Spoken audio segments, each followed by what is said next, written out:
cold out there. Welcome back, everyone, to the Future Ready Today podcast, the community edition for our CRCSD families. I'm Isabelle. And I'm Jennifer. And Isabelle, I don't know if you're about me, but I am ready for spring. Yep, me too.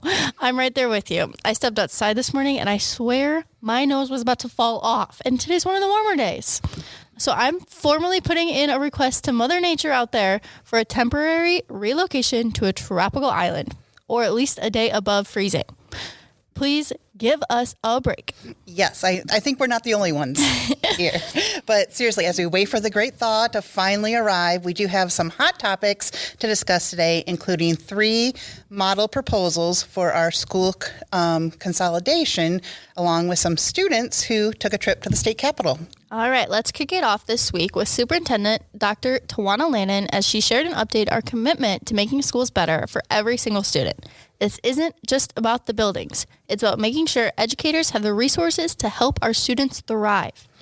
A group of more than 100 parents, staff, and community members have been on the Community Coalition, and they've been working hard the last couple of months to come up with a couple different viable options for school consolidation.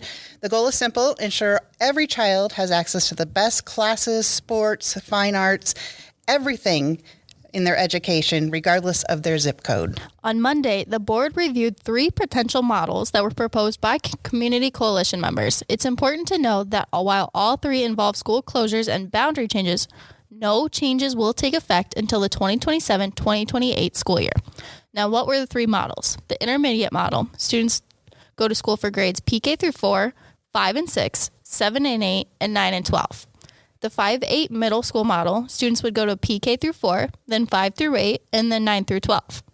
And then there's the 2 high school model. This moves the districts to 2 main high schools with buildings split by the following grades: PK through 4, 5 through 6, and 7 through 9, and then on. And we know there's no perfect model, but we do want to get everyone's voice into which model that they would prefer. So please look in our newsletter below. We have a community survey out there, and we invite everyone to take that. It will close on February 6th. We also post that link to the survey on our district website. Remember, no decisions have been made. On February 9th, the board will meet to decide which of these ideas they want to study more deeply. It could be 1, it could be all 3. Most likely to be 2, I think, but we'll see. And I will say, I love Jen Newman's responses. Like, right now, we're currently funding square footage. Mm-hmm. We need to fund the best education for our students. Exactly. So that's why we're looking at this. On another topic, this past Monday, students from Metro High School took their message straight to the top. They traveled to the Iowa State Capitol for the annual Day on the Hill. And boy, did they do a fantastic job representing CRCSD, showcasing hands-on STEM projects like 3D printing and a student-built robot. They also spoke directly with legislators about the critical need for public school funding. Way to go, Metro. Now, I know we've only just started the second semester, but we're already looking forward to next year, and we're pleased to announce that enrollment for new students for the 26-27 school year opens next week on Thursday, February 5th. It will open online if you want to do online registration at 6 a.m. on our district website. If you'd rather do it in person, you can visit Truman Early Learning Center from 8 until 4. We will have translators available at Truman to help with families that need it.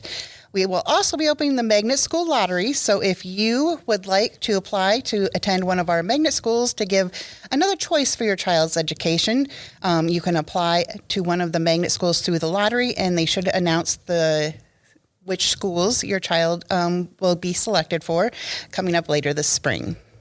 Moving on, navigating life after high school. On Wednesday, February 4th, we're partnering with the ARC of East Central Iowa for an event specifically for students with IEPs and their caregivers. Join us for a parent panel on transition planning, and you can register with the link in the newsletter. And we'd like to give a huge shout out to Kennedy Principal Jason Klein. He is the recipient of the Corda Credit Union Heart of the Community Award. Jason is being honored for his 26 years of dedication to our schools and our community. He'll be recognized on the ice at the Rough Riders game on Sunday, February 1st.